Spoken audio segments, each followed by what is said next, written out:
looking for you. I'm always looking for you.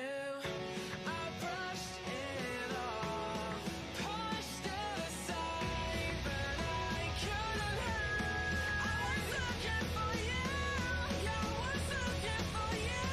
I have my hands surrounded. I have the silence in the room. Just a figure in the dark. As if coming for the storm. If I fall, you catch me. Brush me back up on my feet. See the strength inside of me.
Settling now, I can breathe.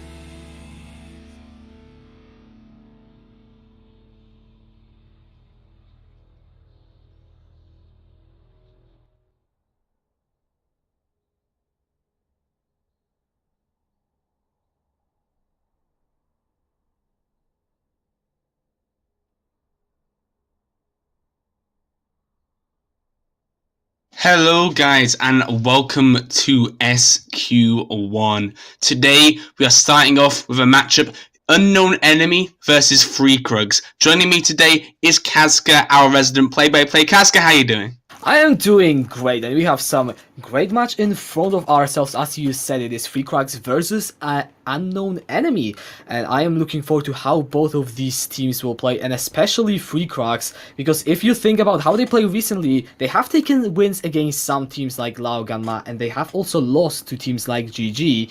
So, well, we'll have to see how they play against Unknown Enemy. Yeah, Free Krugs, they have shown they have the potential to be an incredibly top-tier team, taking down teams like Laogama, like you said. But their record doesn't show that. They're 5-3. They are in the top half of the table, but they haven't really burst through to those real high kind of top 3 positions. And these are the kind of matches you need to see them win. You want to see that consistency come up. You want to see them start to rack up wins. This is where you start. And the matchup I want to look at, first of all, before we get into the game, this mid-lane matchup I'm so excited for, because Slednex, one of the biggest carries for Free Krugs, it's very known that if he gets ahead, Free Krugs have got that game in the bag, but if he gets behind, that's where they start to struggle. It is so focal around this mid lane for the side of Free Krugs that I'm so excited to see how it goes and to see what Colin picks into it.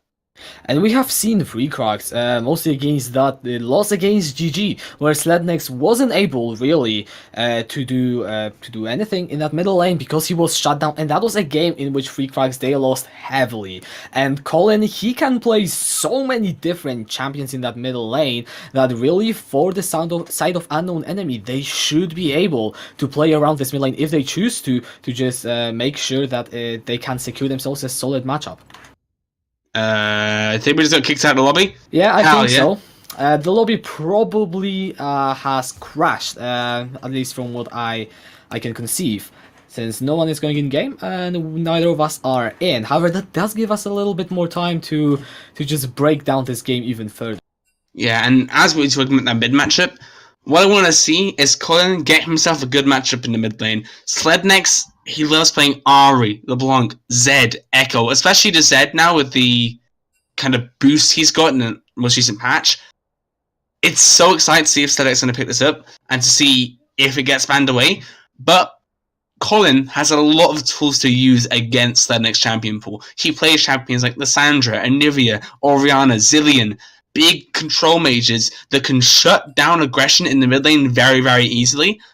And this is where I worry for Slednex. If Colin ends up picking up one of those champions, like the Zillion, it's very hard to do much in that lane, and they're going to need to look for roams to try and already get themselves a lead. Plus, Colin also plays a few carry champs that are very flexible, Yasuo, Jace, Vlad. If you can get them picked very early in the draft, you can choose whether you want to play it into Slednex or not, and use that flexibility to secure a good matchup.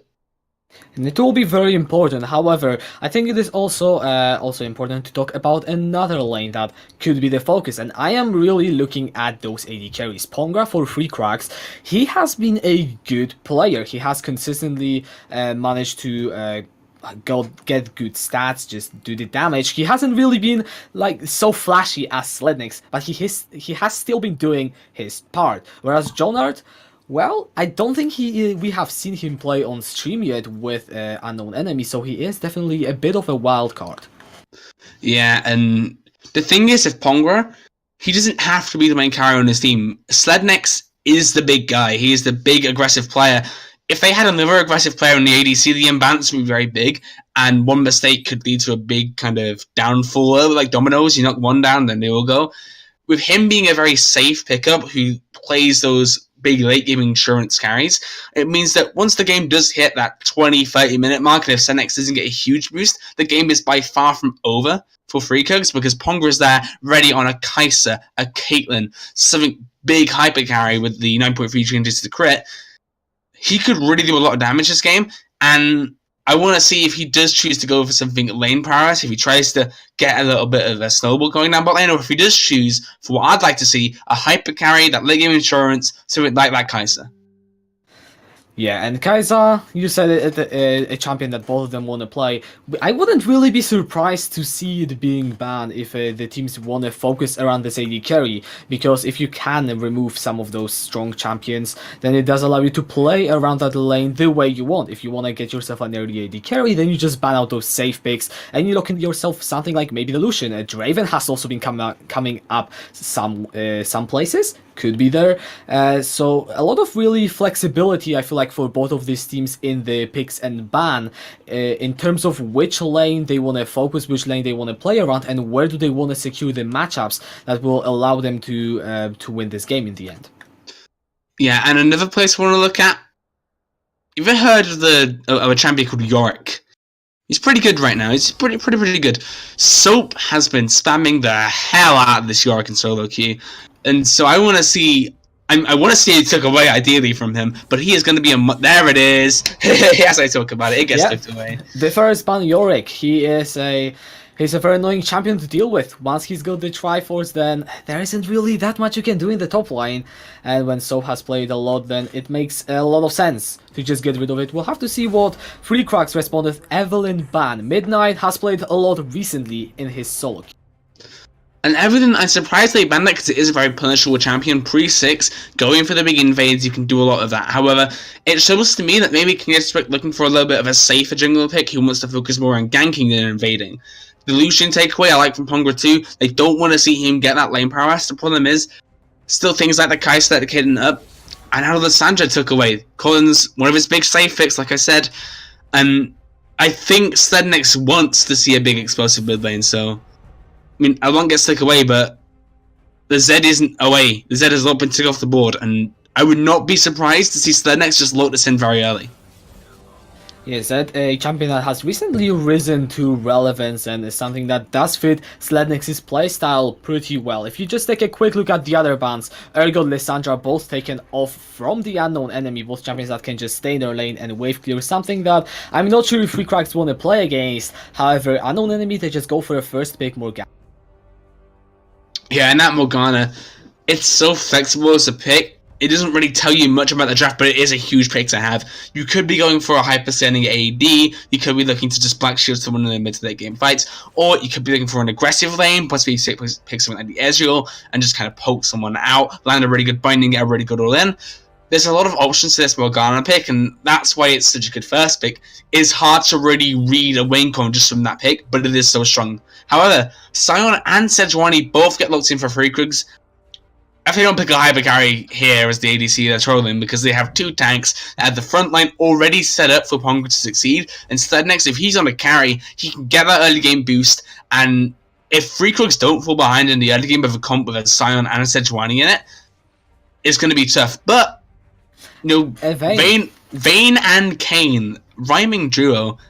Kayn on this Rast will melt through tanks, and Vayne as a champion melts through tanks. I like that adaptation from them in the draft, but you are looking into Kayn incredibly early. Obviously, it isn't a counter pick, but he is an incredibly weak champion until he gets his form, and that might be a worry if they do fall behind the early game, the fact that Kayn might not be able to do too much on the map in terms of proactivity. And that's why I'm really looking at Midnight to see if he can make those moves around the map. However, in the draft, we need to look at also the lane priority. Because if your lanes are falling behind, then as a jungler, there isn't anything you can do. And you already mentioned, Kayn, weak before he gets his form. If King Disrespect on that Sejuani can leverage his lane priorities, should Free Krugs get them in this next pick phase, then it can be very, very hard for unknown enemy to really pull off what they want. And as we are moving into the second ban phase, Kennen and Ahri both are taken off the table. Yeah, and you just see aggressive picks being took away from Slednex. Cullen might be looking to get him onto a certain champion to try and secure a matchup. That certain champion may be Zed, to be fair. I haven't seen it took away yet, and I am very surprised. It did get the buff, there's something in his champion wheelhouse, and it has been fairly dominant from what I've seen of it. And yeah, once again, Zed dodges the bans. I think they want Slednex to pick it. I really do. It could be there, however, Silas is also open, and the reason why I say this is because Slednex against GG has played against a Silas mid and got mildly saying destroyed by it. However, Karma also is the cover, and they could just go for a Jin Karma bot lane. Now, as a Karma mid main, I'm going to let you know that could be a flex, but it is not the kind of champion you expect Slednex to be on, so I am imagining it's going to go into the bot lane. They're going to have a very annoying lane to play against. Jin with his 4th shot is incredibly hard to deal with, alongside the Karma who can poke, so I kind of worry for the Vayne, who is quite low range, could get poked down when she's going for that CS, but the Orianna, safe pick in the mid lane for Colin. It's fairly standard, he knows how to use that one very well. But now, I'm looking at the team, they're not incredibly tanky. I mean, Kayn on the Ras is very bruisery, he can take a good punch, but he isn't exactly a big tank, and if something like the driving gets locked in, I would be surprised, but I like that Malphite. Like I said, needed a tank. Malphite fits that bill. Malphite Orianna as a combo was absolutely disgusting, and if this Jhin gets caught anywhere out of position, he is donezo. And the problem is there isn't much damage ready to follow up yet. Definitely, the side of Unknown Enemy already have got themselves some nice elements of team fighting. Malphite, Orianna, the bow delivery combo, the AoE CC, as well as a late game Vayne are all aspects of a team that can be very dangerous. But talking about scaling and later team fights, I think I like the Free Krugs composition slightly more. Yeah, I think Shrolloth has a Vayne on the enemy team and a Rast, who big mid to late game champions. That's an Azir. Azir is one of the best scaling picks, alongside a Sion, who gets more health and more health and more health and more health the more this game goes on. And I'm looking at this Free Krugs kind of style that they've drafted, and in 35 to 40 minute fights, I don't want to be anywhere near pretty much any of their members. They are so scary, and their engage and disengage are both incredibly strong. They can control the flow of these fights very well. They have the vision, they know exactly how to catch people out, and with a pick like a Karma, who can just zoom people in and out of fights, I'm kind of worried that the big engage from Malphite or Orianna might not be able to happen, or might just be caught out. Right, because you have that strong front line. SQ1, it's nearly impenetrable. Midnight on that Kayn, I don't think he's getting any backline access if he does not get ahead early. And then you also talked about the Karma, the big shield, the AoE mantra E as well. It just gives so many shields to your entire team. So how do really Unknown Enemy go about this? How do they actually try to win this game if not through scaling? Now, three words: mid-game team fighting. That is exactly how they win this game. When Azir hasn't quite hit those big power spikes, when Sion doesn't quite have that much health, but when Vayne has like maybe 2 items, maybe when the Orianna has 2 items, you get the combo with the Malphite, Rastform has just come out. That is the big power spike for the side of Unknown Enemy, and that is what they want to push. They want to look for dragon fights, look for a possible quick Baron fight. If they can get one going just really well, start getting a big snowball going, that's exactly what you want to see, and that's going to be their win con. That kind of 15 to 20 minute point where they are the strongest team on the Rift and they can start forcing fights and moving into areas because of the priority they have. The issue is it's a very small window, because once Azir hits those 3 items and Sion keeps scaling, it's going to become harder and harder to force those fights. So they need to find the sweet spot where they start grouping and get these big skirmishes off, but aren't 30-40 minutes in where Azir and Sion are scaling to all hell. It's that nice little Goldilocks zone, if you will. That's where they succeed. Right, something we touched on earlier on in that draft is whether Midnight on that Kayn will have the ability to just get his form early. And do you think that with this draft, does he have that freedom around the map to make some of those plays happen and get some of the early leads, or will he struggle with doing so? Now, I worry for bot side priority. Jhin Karma will push through incredibly fast, and I'm not sure a Vayne Morgana can really contest him in the early game. So I think the bot lane will go in favor of Free Krugs, at least in terms of push. Mid lane will be fairly even. Orianna and Azir have fairly similar push, but Azir has the range advantage. So I worry for Colin getting poked out. However, I imagine he'll be able to hold his own in this lane. I don't worry too much. But top lane is exactly where you want to see him gank. I think Malphite, as soon as he hits level 6, if Kayn's around, go for an all-in. Try and at least find a flash, get some of those procs off for Kayn, and get his form stacked to build. Because he wants Rast this game. He wants to absolutely chunk San and Sejuani, because sure, if you have a Vayne in the team, having Rast in a pro game is incredibly powerful because of both the CC he brings, the tankiness he brings, and the damage he brings. He has 3 of those things all together, and I heard a good quote about Kane a while ago. He's about 0.7 times a champ when he's in his normal form, but he's about 1.3 times a champ when he's hit that Rast form. Yeah, I think it makes a lot of sense. The amount of disruption as well that you bring to a fight allows Jonard on that Vayne to maybe approach the targets he wants, because Vayne is a short range carry, and with the Azir range, with all of that frontline with Jhin as well, with all of his ranged abilities, it can be difficult for Jonard, and I am interested to see how he will play around it to approach the people he wants and to deal the damage that he needs. So Midnight, if he gets that Rast, he will be that big distraction. And you know, I was excited for our mid lane. I think you were too. It is kind of sad that we get a farming matchup, but I think what we will need to look at is the impact that both of those players will have in the team fights. But there is still very much a chance for a gank for both sides, because Kane, I mean, once he hits that ass form around 50 minutes, if he gets a gank off with the Orianna shockwave, it's going to be very disastrous for these here. On the other side, Sejuani, another big ganker, one of those big engaged tanks, and I want to see if King Disrespect does make something happen. I'm looking to see him go bot side and possibly try and force something there, but he could go mid too. No one's Orion doesn't have the cleanse, can very freely just Glacial Prison her, and if he lands it, Azir very good at the all-in, can go in, swoop himself in there, Shurima shuffle if he's very good on the Azir. Looking at his mastery points, he hasn't played too much of the champion, but then again, it is Azir, that big poke is going to be annoying for Orion to deal with, and I think there is a possibility of ganks from both sides in this mid lane, but I don't see a solo kill coming down necessarily. It is hard to see it, and you know, I don't really like to delve too deep into the mastery points, but Jonard has played a lot of Vayne. I think it is worth pointing out that the guy has experience on the champion, and if he gets the opportunity to scale up into the late game, I think we could expect some big things and big plays from him. Yeah, you're looking at the bot lane of Unknown Enemy, and together they have around, what is that? That's about 570,000 points together in terms of mastery.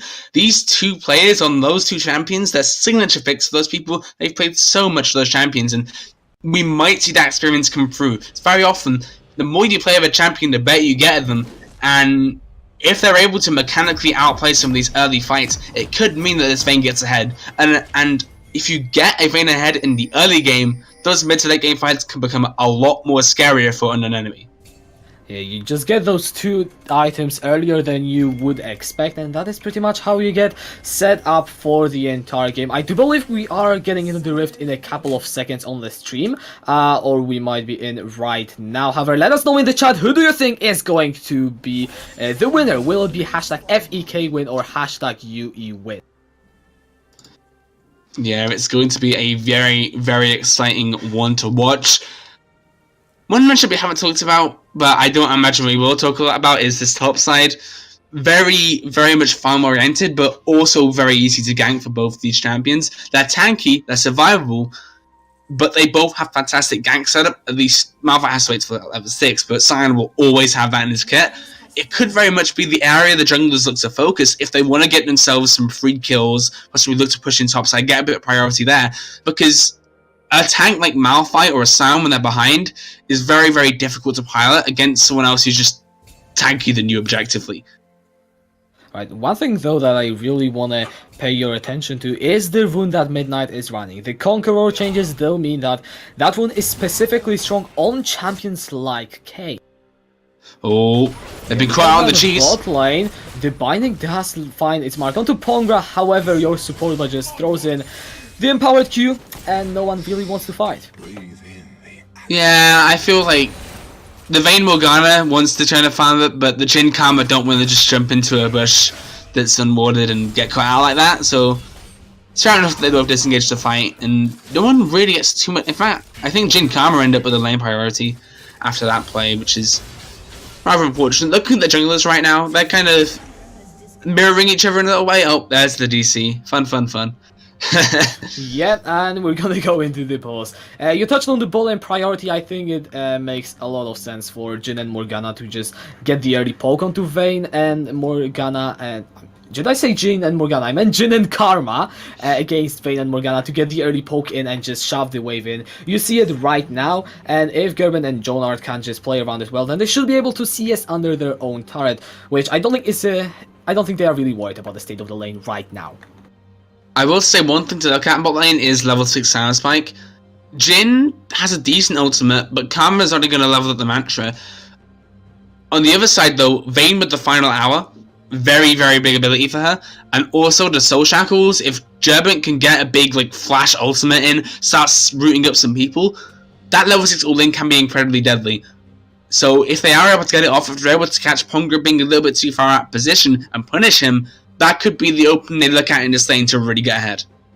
And if you can also burn the flash for the Jhin earlier, maybe with some help from Midnight, then landing the Soul Shackles is a near guarantee. Jhin does not have a hell a lot of mobility, apart from the movement speeds that he has built in his kit. So if Gerben just goes in with those Soul Shackles, then I can definitely see it being a good play for the bot lane of Unknown Enemy, as so far they're just getting shoved in.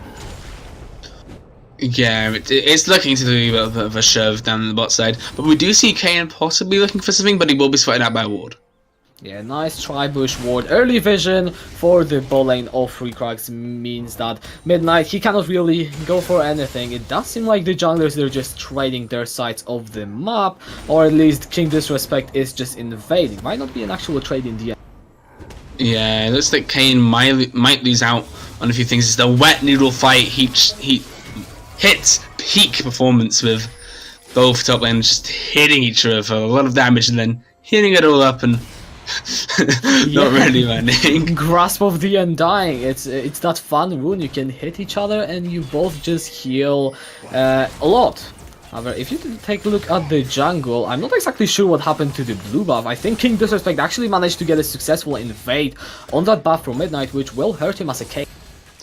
Yeah, Kayn, like I said, not really an incredible champion in the early game, and Sejuani very happy to just walk in and get those buffs, knowing that if the Kayn arrives, isn't exactly going to die, can just walk out there. And Hanan actually coming off a little bit worse.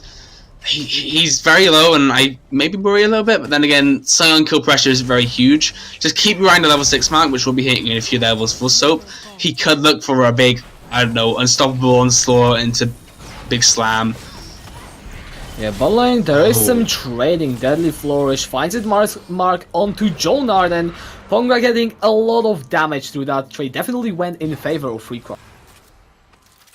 Yeah, you see right there the disengage and poke potential from Pongra, and your support bar just kiting out that lane. But Midnight wants to make something happen. Gerben flashes, misses the binding, ignites down to Ponga. Nice condemn into the wall. Flash away, but first blood is still secured. Jonard, can he escape with his life? The heal is committed. Ponga does not decide to chase the kill, and a good gang coming through from Midnight.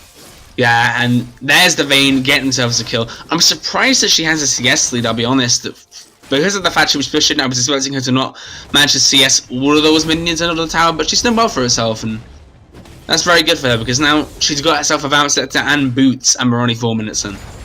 Yeah, and it will just allow you to sustain through all that poke that Jhin and Karma can throw at you. Jonard will be in a good position. Taking a quick look across the rest of the lanes, there aren't really too many advantages. However, King Disrespect does have a considerable CS lead over Midnight, thanks to that invade.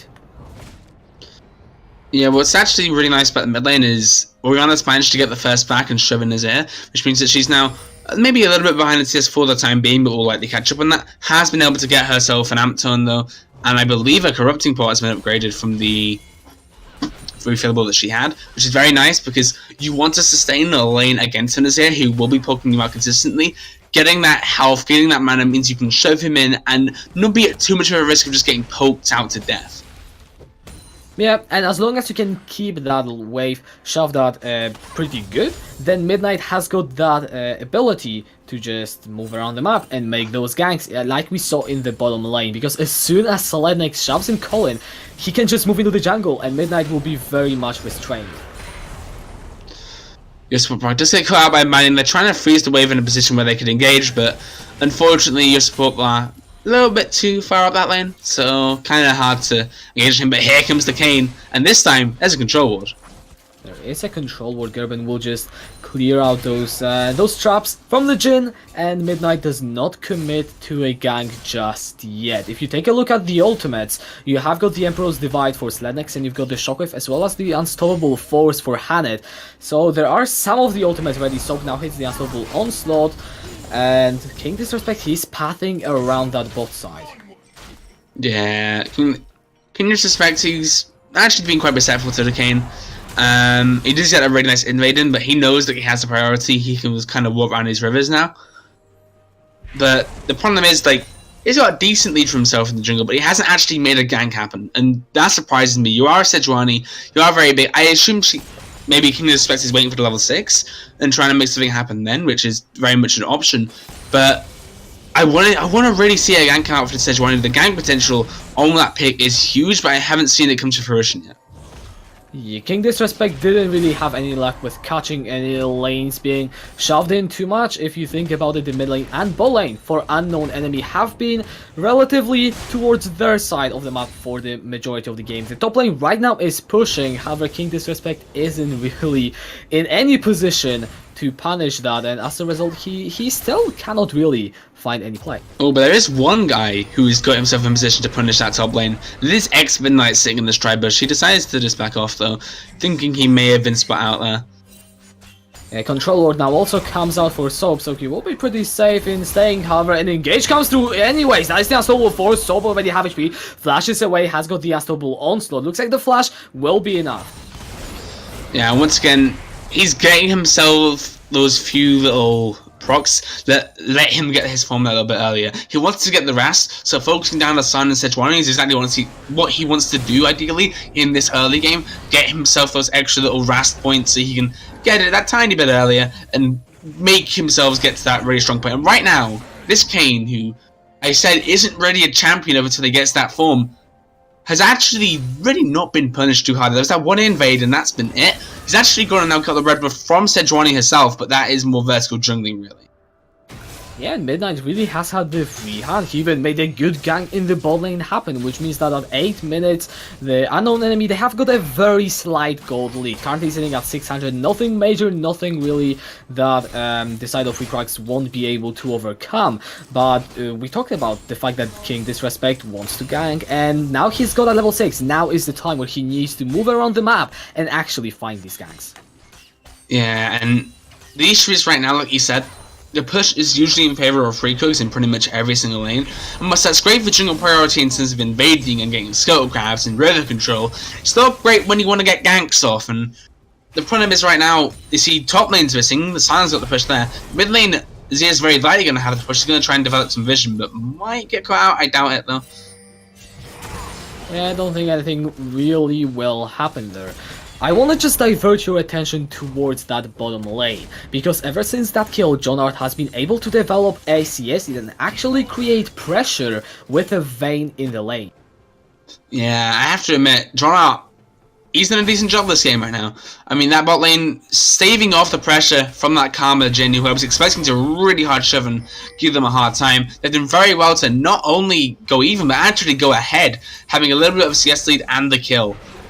Admittedly, was jungle pressure down bot side compared to the other jungler who just hasn't been there. But then again, King Disrespect hasn't really been anywhere on the map other than the opposing jungle. Now he's looking towards that top side river. The Herald has spawned, so it is a potential objective, and I believe it might has just been started by King Disrespect. So Free Krugs, they will be looking to pick themselves that up and hopefully utilize it to accelerate the pace of this game. Yeah, and that will help them. They do have the push in a lot of these lanes, so ideally they should be starting to chip down on the towers. The problem is, they haven't got a single plank despite their push, and they should have really got 1 or 2 by now. What this Rift Herald will do is help them crack one of these lanes though, pop the Rift Herald, go down and start autoing that tower. You'll get about 2 to 3 platings at least, and that extra boost can really help someone who needs that gold. Right now, Colin is moving into the river. Unstoppable Onslaught has been utilized. Now, Slenix, can he look for the Emperor's Divide? The snow is coming through. Nice shockwave from Colin to secure the game. To win that flash over the wall. That's a double dagger from Hanet. And he gets King Disrespect now. Soap looking to make the escape, but he cannot do it. A double kill will be secured for the Malphite. And the biggest thing there, look who X-Midnight was killing there. It was the Scion and it was the Sejuani. That's going to give him even more of a boost towards that Rast form. And now, Malphite's got himself a few kills. He's going to be able to build those big tanky items a lot quicker. Oriana's got herself a few assists. And that's not what you want to see from the Scion Sejuani, who should be unbreakable. Yeah, that fight just went so wrong in it.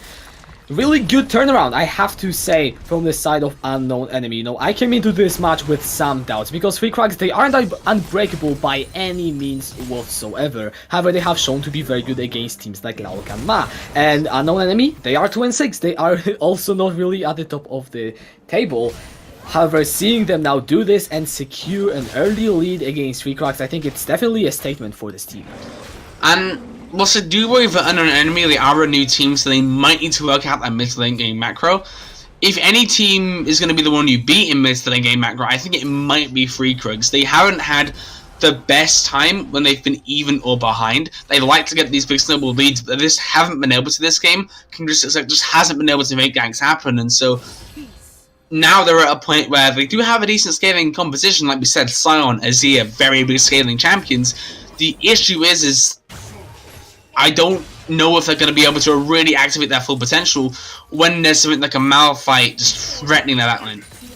And Colin already has got that Luden's Echo on the Oriana, gives him more damage, more wave clear, and overall makes it so much more difficult for Free Krugs to bridge that gap into the late game where they will have those champions. And at this point, I just really want to see how Unknown Enemy will try to grow their lead, as in the bot lane there is some sort of a skirmish. Your supporter has to commit the flash as Midnight comes from the wall. Colin Chunk low in that middle lane, as there's a 1 versus 2 shenanigans coming through, and in the end, no kills will fall through for either side.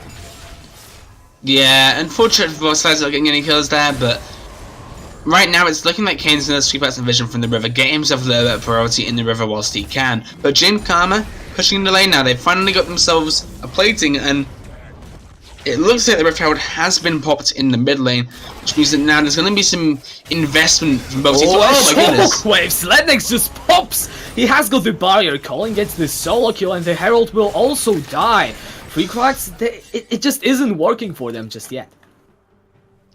Yeah, it really isn't. I'm very surprised at that Rift Herald. I wasn't really expecting it. That's why I was quite flustered, because you shouldn't just be dropping a Rift Herald there. I guess maybe he was running out of time, but what's he going to do there realistically? You know that the bot lane is going to be coming up. You knew that they were getting river control, but at the same time, you drop the Rift Herald, you think, okay, I'm going to go for it, and then you die for it. Like, I can't be a fan of that decision whatsoever. The dragon now goes down to Kane. He's getting himself ahead. I mean, Kane has no job being even with a Sejuani at 14 minutes into the game. Oh. He's getting poked by Pongra. Oh, he comes out of the wall on very much the wrong side. Umbral trespass to avoid the root. And King Disrespect is looking for a flank. The Ignite is taking Midnight down. Meanwhile, Hanet is on a killing spree as he teleports into that fight. And that's the 5th kill going in favor of Unknown Enemy. What happens when an unstoppable force meets an unstoppable onslaught? Okay, I'm sorry, I wanted to make that joke, but the unstoppable force seems to win in this game. San hasn't really been able to do much, and now 3-0, this Malphite has the majority of his team's kills. Surprising that he has all those, but he has been doing very well for himself. He's got some really nice ultimates going off. And that's the beauty of the Malphite, very easy to execute. Oh, look at King Disrespect. Kerben takes the Tar Dagger, he has to go golden. Oh, a beautiful stun. Pongra gets the kill onto Jonah. King Disrespect looking for a second on. Black Shield coming in from Gerben. He should take the Blast on the way to safety. King Disrespect still on the chase, flashes over the wall. Can he get the Winter's Wrath is the question. Good binding coming through, but the kill will be secured. And finally, kills on the boards for Free Krugs. They're going to be hacked by that one. They catch Jonah and Gerben getting a little bit too aggressive under that bot lane turret. I'm not sure they probably should have gone for the dive. I like the aggression though. I like the proactivity. It's what we like to see. And now they hit those big power spikes. They had the Blade of the Rune King on the Vayne. They have that Eye of the Watchers completed and the mobility boots for the side of Morgana. I quite like the fact they went for the aggressive play. Sure, maybe it didn't work out in that scenario, but you want to be pushing your advantages, you want to be proactive. You know that now, hit that 15-minute mark, the items are going to start building up, and you're going to start building into that mid-game monster, or mid-game monster, sorry. Give it a few more minutes now, just give it a few more minutes, get a little bit more vision control, maybe make 1 or 2 more plays, and then you're ready for big mid-game fights that you very much will win now that you have that priority. Yeah, and, well, I mean, Unknown Enemy, I think it is very good that they managed to secure this lead. What I am now paying attention to for actually both of the teams is whether Unknown Enemy, can they snowball this lead and carry it home, and Free Krugs, can they come back from behind, because it isn't really something that they are known for. Yeah, it really isn't. Both triggers at topside though, I want to see a big explosive play happen. I don't know if it will happen though. I think these players are quite smart with the way they're doing this, but never mind, here comes Kane. Yeah, Midnight looking for that slow. He will find it onto Sob. I'm surprised he doesn't have the Rust form yet. I think he should have it in a matter of seconds. However, FEK, they were moving up, but King Disrespect decides to just retreat in his own jungle. Yeah, it's sticking at that for now. I'm surprised that actually the lane with the most action realistically has actually been this top side. I mean, Malphite has been able to get some big plays off. He's getting the TPs. He's actually been the one making most of the plays, and you wouldn't have anticipated that from it just being very much a bonk tank fest, nothing really happening in like the specific lane. But the Malphite here, Hannah's done a really good job. I mean, I heard a few people actually skeptical. They sort of like, okay, gold player, what the hell is he doing here? But he's done a very good job. He's just executing a simple champion. He's doing it well. Yeah, look at the mid lane. That is the Glacial Prison onto Colin. Good flash from the Emperor's Divide. Selnex will not be able to find the scoop, and as a result, Colin gets away with his life. Yeah, and Hanad was there. He was ready to get a big unstoppable force going. Unfortunately, doesn't happen. That one more combo potential, you have been reminded of it, and it is very much a presence now. If Hanad and Colin are in the right place at the right time, it's going to be a case of Freakers just needs to back off or die, and that's their 2 choices, really. Yeah, they pretty much are. Just some info that I realized. Midnight has got the Shadow Assassin form first, so that is why he hasn't been able to complete into the Rust. Does it give you the 4-minute cooldown or something? Or it's around that, I think. Yeah, if you get the form you don't want. So that's unlucky. Yeah, that is unfortunate for Midnight. Like I said, that Rust one being very big, and he doesn't really want to opt for Shadow Assassin when realistically this Azir won't be a threat until late game. And if you're in Unknown Enemy's shoes, you need to know that if you've hit late game, it's very likely that you're not going to win the game, or at least you'll have mucked up a snowball, which isn't something you're looking to do. It isn't what your plan now is. Jonard is getting collapsed potentially by 3 people. Your support is dropping, and Midnight coming through with the blades, which picks up the kill. Pongra now will die as Jonard gets the second out of the fight. King Disrespect looking to try to run away, but there is no escape, and a double kill goes for Jonard. And the big thing there in that fight, there was a TP coming in from the sun. If that followed through, it could have been completely different. But Hanad uses the unstoppable force on the Scion, stops the TP from happening, and all of a sudden, like, that bot lane play turns, because that Scion is no longer there for your backup. And once again, it's good play from Hanad. I can't compliment this guy enough. He's done a really good job in this Malphite, where not a lot of people were expecting him to show up at all. Also, another person that I really want to praise is Midnight. 1-0-6. He hasn't been racking up the kills, but he has been playing that enabling role for his team. He has participated in 7 out of 8 kills, and he has been active on a champion on which we both really doubted whether he will be able to do so. Yeah, and it's only going to be a matter of time before he hits the Rast form, and if he's able to do all this on a champion that's supposed to not really be a champion at this point, imagine what he can do with Rast. It's going to be incredibly scary for any member of Free Krugs. He still does not have that form, though. No, it must be already on the... Oh, does he? Let me head over. Yeah, oh, he does, yes. Yeah, that skin is... the animations are kind of... if it's not normal Kane, then it's hard to see which one of them it is. But he does have that Rust, and shortly he will also have the Black Cleaver. And once he gets that item, then he will be just shredding those tanks like they don't have any armor. Oh, I see why I was confused, because it isn't... Usually it changes the icon in game. You know how like the red one looks like pretty much identical to Aatrox? Yeah.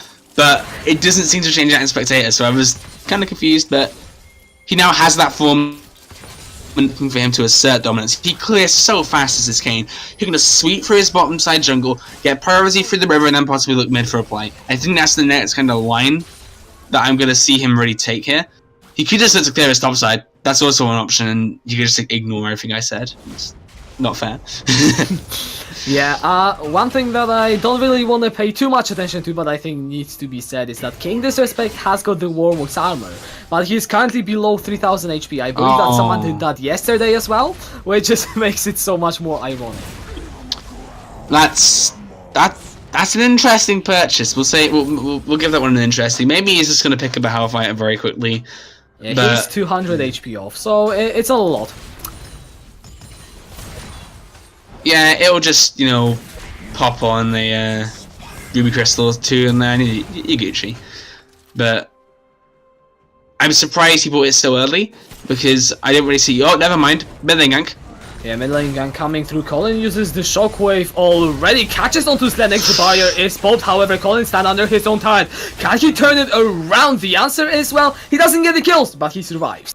Yeah, and he takes 2 people and brings them all mid lane. Now look at top lane. Kane's there. He's pressuring the tower. Jin Kama know they need to be careful of a dive, and that pressure's allowed him to get some tower damage. Slednex just poking at some aggression in the middle lane as curtains are open in the top lane. Midnight, he will just eat all of the shots, taken only to half of his HP. He doesn't really care about it. King Disrespect though, he could be looking for potential opening up there. Midnight, he is in that walk. I believe he did see him. However, he just decides to skip through and doesn't care. That is now a 4000 gold lead for UE. Yeah, UE, they've done a good job so far. They've started to very calmly but securely crack these turrets, and I like the way they're playing this. They know that they have the threat, but they haven't pulled the trigger necessarily yet. They've just let themselves be that and you see the free Krugs know there's a threat there. They know they can't step up, and they respect that. But they're using that pressure incredibly well to get these side lane turrets, to get these pushes going. And now, I mean, both tier 2s are off in the top and the bot lane. It's now time to look at the outer turret in the mid lane. Can we crack that? Well, UE, they really need to if they want to play around this Baron at all with the lead that they have. Cracking this will give them the access to the vision. And so far you can see some wards, but it isn't enough. And they have 2 items on Orianna and Vayne. They have got the damage, they just need to come into the jungle and actually utilize it. I will say, shout out to Gerben. His vision score is 55 at 23 minutes. That is... Ooh, that is a lot. That ain't half bad, I'll tell you that right now. He's doing a very, very good job at clearing out all this vision. Keep maintaining that vision control is so important, especially around these big objectives like this Baron. And... Your support bar knocked out by the Blaze Reach, already half health. Umbral Trespass coming through. Heal will save his support, I believe. And Midnight, he goes away empty-handed, but still forces 2 summoners. Hanat flashing in. He gets the knockup onto Slednex, and Hanat is on a rampage. That will be another kill as Jonar picks up his killing spree. And 2 members of Free Krugs fall in the mid lane. I was about to question that flash, say, okay, that was an interesting one, but he flashes, waits a little bit until he can get it off, and then gets the unstoppable force. He does land it. Very good job by him, and then Slednex and Soap both get took down. And I want to talk about Slednex right now. We've seen him on the big aggressive picks, and he's done really well on it. But he's ended up pivoting this game. He's gone for the Azir, he's gone for the scaling matchup, and despite the fact he's known as the big carry, he opted for it. The problem is, it is not working out for him. He was unable to secure the lanes that he's used to having, and now he's just lost that priority completely. I'm not a big fan of the pick in hindsight, but then again, hindsight is 2020. Yeah, hindsight, you can't really know how it would have turned out before the game, and Slednex, him being on something like Azir, as he said, definitely not the same as his usual picks. However, he will have to prove whether he can get those items and carry the game in the late game. We've seen him snowball, and if he can prove that he can carry a deficit that large on a Azir, then I think that is just another statement to this player. But right now, UE, they will be just looking to take hold of this game and utilize that Baron buff to hopefully break open the base. Yeah, it's well executed by EV so far. Like I said, they've been using their pressure correctly, and they know when they have the threat. There's been certain points though where Free Krugs, they think they've been in a position where they're safe, like for example under a mid lane tower, but unfortunately they haven't respected the trigger pulling potential that Hanad has, and he just flashes and kills them all. But on Midnight, he's done a fantastic job. This Kane pick was very Feast of Famine, and I wasn't sure how well it would do, because I think he could have just got absolutely blasted. But he's done so well, like, right now. The fact that he's 1-7 on the Kane, he got through that early phase being ahead, like, that's ridiculous. You don't see that often, and I have to say, King Disrespects, he should have done more in that matchup. He should have got some more gang stuff, but no time to rest in our laurels. No, there is no time. That's a double knockup. It will catch Jonah. That is a shutdown. Double shockwave though from Colin. He's looking turned around. A good Emperor's Divide. Midnight is under the tower. However, look at the front line from Krugs. They just refuse to fall. And Midnight in the backline picks up the kill. That is a root onto Colin. He is looking to dish out the damage or support by in that front line. He's gonna get cut down. Double kill. Landing. That is a binding. Pongra is gonna get deleted. And actually, unknown enemy, they managed to turn around the fight. It's not over yet. Colin looking for more. He has to get out as fast as he can as Slednex taken down by Colin. An unknown enemy get a 4-for-1 fight. And there's Silas hitting the point where he's 1.3 times a champion. You see right there at the start of the fight, I believe Jonnet went down. That's a very big thing. Usually, if the big hyper carry AD carry goes down, that should be the end of the fight. And never mind. I think the fight might be being triggered here. Yes. Soap wants to buy as much time as possible. The first turret falls. Oh my goodness. And then overextends. He's gonna get taken down by this match of King Disrespect. Good stun onto Midnight. However, is it enough? Is the big question. Hanad in that base. He doesn't have any escape. He should be the yes, he does. Actually, yes, he does. The unstoppable force being the unstoppable escape. For Hanad. He gets rooted under that turret. He's still trying to run away. It won't be enough in the end. The shutdown goes into Punk's pocket. But bear in mind what he did there as the now fight. As a tank, he dragged away all the pressure from the Kane and Colin on this Orianna. And that means they get free backs off, they keep their bounties alive. And really, in my opinion, they should have chased down the Kane and the Orianna. They have big bounties on their heads, and if you can get that kind of gold onto someone like Slednex, Pongra, that's exactly what you want to see. You want to start getting ready to scale to the late game. That's exactly what you want to see from Krugs, and they need to find a way to just turtle it out for the next 10-15 minutes. Make sure that they get themselves to a point where they are at those like 3 items, 4 items, getting them scaling up. The problem is, it's so hard to do that with the dive potential that we have. They will just sit there and dive a tower, and there's nothing you can do about it. And what I'm worried about is the fact that Jonah got deleted. I thought that this fight could be over, but then Midnight, Colin, and everyone else for unknown enemy, they just step up and get the damage done. This composition is so hard to shut down at this present point, and it isn't going to get that much easier in the first units. As you said, it has to be at least 10, because now John are 3 items. Colin working towards that death cap. Once they hit those milestones, they will be absolutely destroying free cracks, like Pongra is getting destroyed now in that middle lane. And you see that he takes so much damage, and really an enemy lose nothing off that, but they get a back off, which means then now they can start getting pressure on the mid turret. They know the Jin's not going to be there. They know the signs, but they know. Hanad flashing forward, gets a double cast. Lennox is rooted. There's shockwave as well. He cannot do anything. Colin is on a killing speed. That is the major wave clear down, and unknown enemy, they are looking to siege the mid lane inhibitor itself. And that flash unstoppable force is so hard to deal with when you're any champion on the side of Free Krugs now, because he can just engage him anywhere on any tower, and he does not care because his name is Malphite and he is a big tonk. And Sob is getting cut down where he stands. Chollard picks up the kill. He's now looking for those assassinations in that backline. Unknown enemy. They will be looking at those again. However, Pongra, he gets the kill back. Colin gets rooted up. If unknown enemy get their carries killed, it could be difficult. Midnight looking to buy some more time. He's playing the distraction game in the front line. He does not take any damage whatsoever. He just heals up everything. Shut down, however, Pongra picking up those gold. Gerben is the next one. That might be the 3rd kill for the AD carry. It's a double in the end. That isn't good for Free Krugs. However, what do they get out of it is the real question. Not much. Oh, so next might be looking for a play here though. Yeah, Hanad, he just unstoppable he just used the unstoppable force out. There is nothing that Slednex can do. That ultimate from Malphite is so useful. It acts as engage, it acts as disengage. It literally does everything you want. And you see the power of the Kane there.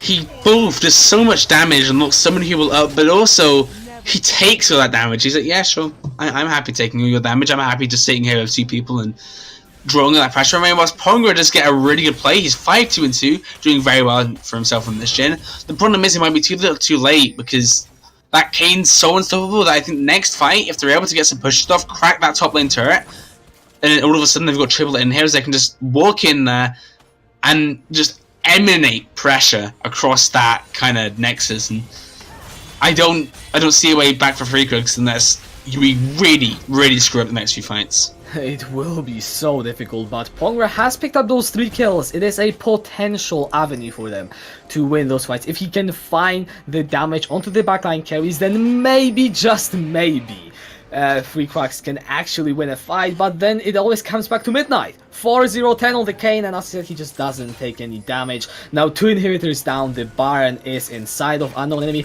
It will be one hell of a comeback if Free Krugs can't pull it off. Yeah, I was thinking that they're going to try and get the Baron fight here, but it's going to leave it. I think the risk of a 50-50 is too much for Midnight to already take. He is even levels on the jungler. He knows that this could get stolen, and realistically, Yui don't need to take this risk. Ideally, they want to bait the other side into the pit and try and force a fight on their terms, instead of kind of just forcing a 50-50. But by forcing a Baron, you then do force him to come over to you, and you want to get that sweet spot where it isn't a smite battle, but it's a big fight. Well, King Disrespect is on his way. The Baron is dropping low. It will be secured in time by now on enemy. Good timing. They managed to secure this objective and escape unscathed.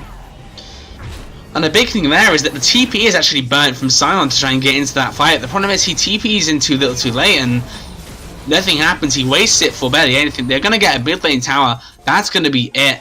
And admittedly, whilst that does help you push in against the inhib wave, you've also pushed in against a Baron buff, and I don't know if you're going to be able to hold off this wave that's going to be on its way to your base.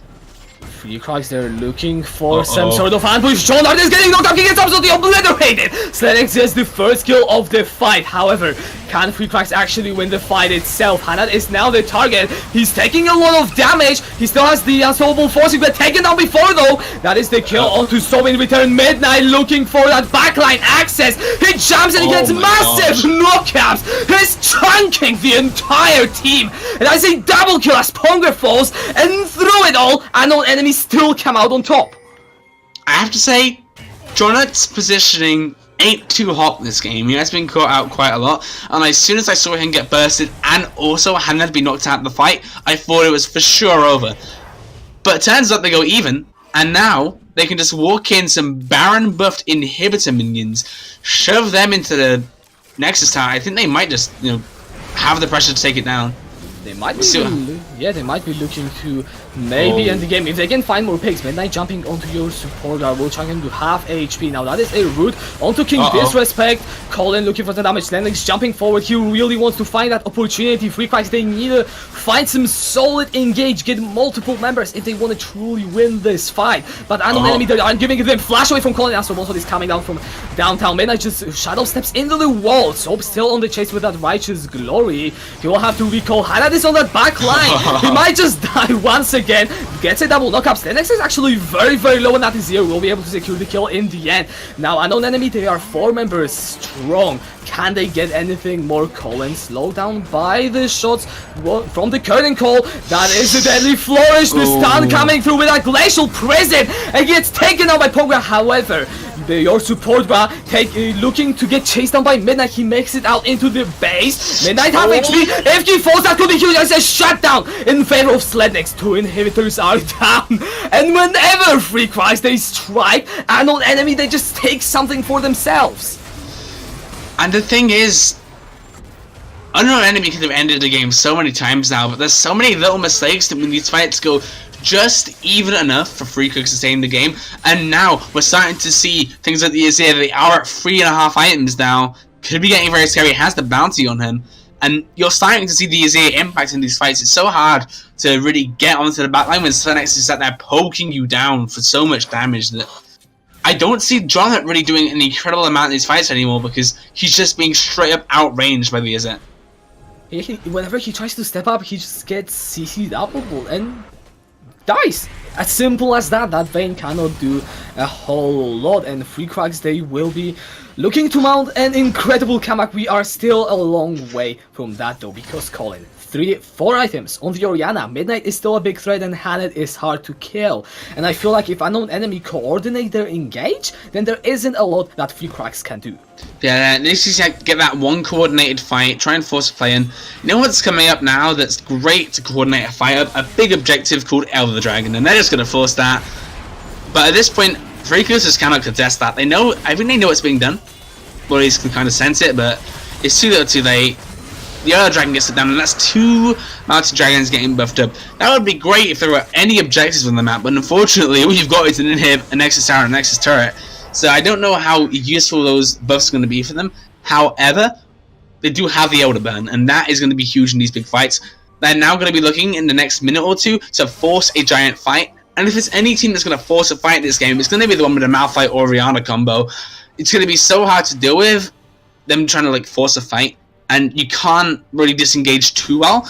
What I want to see is a fantastic Emperor's Divide. Just stay out of range of that of Hanad on this big Malphite, and then as soon as he goes in, shove the rest of the team away, focus on Hanad and kill him before he can do anything. Bloodshot coming down, Soap gets chunked down solo, and Jolard is still alive, has to flash away. That might be the first tank Haver King disrespect. He cannot do anything. Colin gets the first goal, the 5, Soap falls down as a front line goes. Sledex looking for the big plays. He manages to get Jolard. Midnight is still on that back line looking for the thing. Pongra takes him down. Free Krugs, they are somehow staying alive in this fight. It is a 2-4-2 for now. I am... Oh, look at Colin! Colin is solo, so is Sledex! Colin falls down! Pongra looking to get the damage in! Hanet cannot do anything! Gerben looking to just disengage on that Morgana. Free Krugs, they win the fight against an Elder Dragon buffed unknown enemy! I'm a very surprised man right now. Very surprised, because not only did they win a fight against an Elder buff team, they were the ones to say, okay, we're forcing against the Elder buff team, and they win. They now know, like we were talking about, the late game potential of Free Krugs is so huge, and now they've kind of hit. They have been settling on their base for quite some time, but now they can start exerting some priority, knowing that they can win these fights. They're very happy with how they're going. And players like Jonna just cannot do anything with the way they're playing. Sennex doing a good job on this here. Pongra has so much damage. It's insane. You saw Midnight get popped, and we know how tanky he is for the last few fights. And Pongra, he has so much assertion on this gen. He's doing a really good job. Honestly, everyone on Free Krugs now, they've played the turtle well. They've played it patient enough. They've known exactly when to force the fights, and now they're reaping the benefits. Now they are starting the Baron itself. What really baffled me was the fact that Free Krugs, they won the fight without the tanks practically, and now they're taking the Baron, and Yui cannot stop them. Is this the comeback that Free Krugs were hoping for?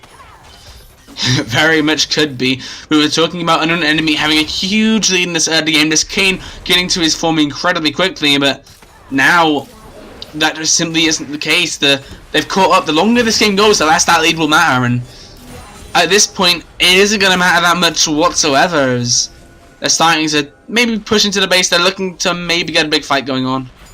We'll see what happens, though. They are still I like on an enemy trying to use their priority, but another engage from Soak. He tries to zone away Hanet. Curtain calls are open. The one is really dropping low on either side. However, that is the engage with the Magnet Shogun. Catching go to Sledex. However, he's still alive. He's still doing work. Soap is the first casualty of the fight. Shogun followed by Hanet. However, Sledex is still alive. He manages to push away Midnight and take them as Jonard dropping to Pongra. Gerben looking to escape. Colin cannot do a damn thing. That Jin is too strong. Pongra is dominating, and Free Krugs, they are obliterating unknown enemy. And now they're walking down the mid lane. They're gonna go for a big push, and they know that Colin can't enter this. Oh, actually, never mind. I would not chase that one too far, my friend. But they are gonna crack a few of these mid lane turrets, which is incredibly useful. And Pongra, like you said, he does so much damage. He's 12-3-9, has the 1k bounty, and you see Midnight trying to get a dive off, but it's impossible now. Sledex using the Emperor's Divide correctly, and with a Karma, a Sejuani, a Scion tag and got the damage. It's so hard to access players like Pongra and Sledex that in these front-to-back team fights, Free Krugs is just winning. And right now, in this scenario, all of the doubts we had for UE in the draft, well in the early game, they are coming true. Midnight cannot find the backline access. He gets pushed away and chunked down. Hanad is struggling to find engage. She did find a good onto Slednex, but it just isn't enough. That Azir has so much survivability that Free Krugs, they need to find a miracle engage if they really want to win those fights now. Yeah, and now I think you need to recognize Slednex is way too slippery of a target. He needs to be looking onto Pongra. Now, that ain't no easy feat. You have your support bra, King Disrespect, and Soap all peeling for Pongra. It's gonna be a hard mission to really crack that front line. But if you can get on Ponga and assassinate him, he is a lot of his team's damage. We saw how much he did last fight, but here comes the Unstoppable Onslaught. They are looking for Hanad. He goes in. He cannot do anything. King Disrespect just takes him out.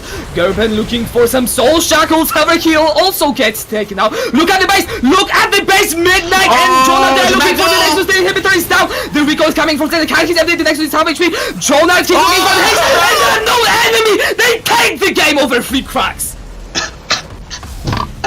Oh my goodness, what a way for that game to end. We're looking at the fight, we're talking about how they're supposed to win this fight, get on Pongra, how are they going to win it? But then they say, okay, we're talking about winning fights, how about we just don't fight? How about we just walk around them and go to their base? And that wasn't anything that crossed my mind until it happened, but great initiative by UE to just pull the trigger there and say, okay, we're going to let you have your fight, we'll let you have your engage, and we'll just go and destroy your base. Beautiful, beautiful backdoor from an unknown enemy. I honestly thought they were trying to commit into a fight. It did look like so. That was a 200 IQ bait all time long. And unknown enemy, they end up taking the game over Free Krugs in what I dare say is probably one of the craziest games we have seen this split so far. Oh, and it was very back and forth. We were expecting UE to really take it home, but they struggled to close out the game. And there's a few minutes where you start thinking, okay, Free Krugs, they now have the advantage. They're the ones pushing. And realistically, from that early game state, that should not have happened in the first place. And you're expecting Free Krugs then, okay, big late game comp, the Azir, the Scion, Pongra with all this damage. We're starting to hype up their team fighting, but UE just play it so well. They recognize the fact that they've hit a point now where they can't fight. They go for that big desperation play, and it pays off. Great play by them. They secure the win, and they get a win against a team like Free Krugs. That's so good for you. That bumps you up that standings even further. Now they're sitting at, I believe, 3 and 6. If my maths serve me correctly, they're going to start bumping their way up the table. And if they play games that they're using that initiative, I'm expecting them to take at least a few more. Yeah, unknown enemy. They are relatively, they are a team only for about 2 weeks. They came together after the old roster has disbanded, and today taking a big win against Free Krugs just puts a smile on my face. However, we will have also another match which will not be brought by us. It will be other casters, Darkseal and Sherlock, I believe. And it will be Seadogs versus ELG. I think also a very exciting matchup about in the middle of the table. Yeah, it's going to be a very exciting one, so don't leave your keyboards, don't leave your seat. We'll be coming right back at you for another game. Stay tuned.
Welcome, ladies and gentlemen, to week 5 of SQ1. I am Dara Darksamako, and joining me today is Lucas Sherlock Davari. As always, he is my duo partner. And we have Seadogs versus Elo Lust Gaming. Should be a great game. Yeah, ELG versus Seadogs is gonna be hype. Before the game starts, we need to say something. What do we have to say? Yeah. It's not part of the script. No, that's not part of the script, obviously, because before the first game, ELG and Seadogs used to be tied in the rankings. Mm-hmm. They were both 4 and 4. But now, however, it is not the case. Unfortunately for Seadogs. Because ELG was facing CBA the game before, and they won. I'm gonna let that sink. Okay. Just Good. let it sink in, okay? So Elo Lust won against CBA. It's not something we expected. CBA is thought of as kind of the better team. Yeah, CBA is like amongst the top tier teams of the league. They were sold to be they were sold to be the best team actually with by LGM. Even though they lost to Glorious Gaming, they managed to beat Royal Reapers, to beat Laogan Ma. So it's a big surprise that ELG managed to win versus versus CBA, and they did that in a super dominant fashion. Zai went 15-0 in that game. So, unfortunately for Seadogs, however, Seadogs were not able to overcome Royal Reapers in their game, so that means ELG are now with a 1-win advantage in the rankings over Seadogs. Mm-hmm. That means if Seadogs ever wants to secure their place in the playoffs, they really need to win that game. Because if they manage to win, they will be tied yet again with ELG. Mm-hmm. So that's a very important game for them. For ELG, it's about widening the gap between them and the next team behind them in the standing. And now that we're in the pick and ban phase, first batch rotation has been completed already. So it's the Vayne and Nocturne taken out by Seadogs. I just want to say that Nocturne is obviously because Seadogs have had a tough past playing against that champion. Nocturne is the kind of champion that has a fairly easy execution in the early to mid game because it can disrupt the game pretty well with its ultimate. Yeah, it's very much one that can be really easy to pilot, something that you could just throw a jungler on and be like, okay, here, just fire him up to level 6, make a few ganks, be grand. But we have the Galio locked in for the side of Seadogs. They have the Kaisa as well, so it could be showing their bottom lane straight away. Could be Fort Galio, could be from Midnight Brownie in the middle lane. But we have Hitokiri on this Aurelia again. Could go to Zai, but we saw Hitokiri in the last game on the Aurelia, and Sejuani's also locked in for Snipe. That is a pretty interesting pick order. Silas. Yeah, so I was mentioning that Zai went 15-0. Well, he went 15-0 versus TBA with Silas. So we're going to see him again. We'll get to see if he will be as good as he was right before. Obviously, winning versus CBA will give him a fair, confident boost coming into this game. I wanted to speak about the pick order here. Because Hitokiri, so, okay, you first pick Irelia. Now, Irelia has a lot of bad matchups nowadays. She used to be super OP, but she got nerfed. There are so many picks in the top lane that are so much better than her.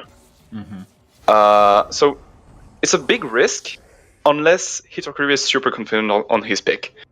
Because Seadogs and ELG are obviously in the middle of the rankings right now, and at this level of play, individual talent makes a big difference. So Hitokiri feels confident with his Irelia.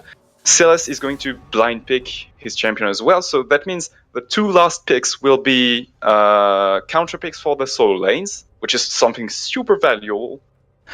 And I wanted to mention as well that Galio is not might not a solo lane pick right now, because locking in Galio and Kaiser at the same time, it might mean that Galio is going support.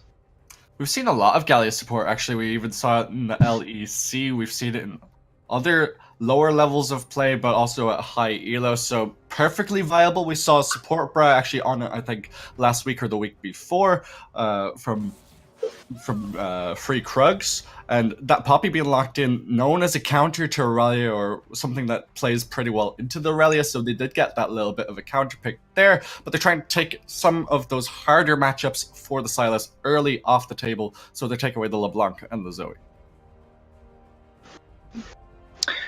And I'm going to tell you that Mamail has been playing Galio the last game versus Royal Reapers, so that's why I was being fairly confident that he would play it as a support again on this game.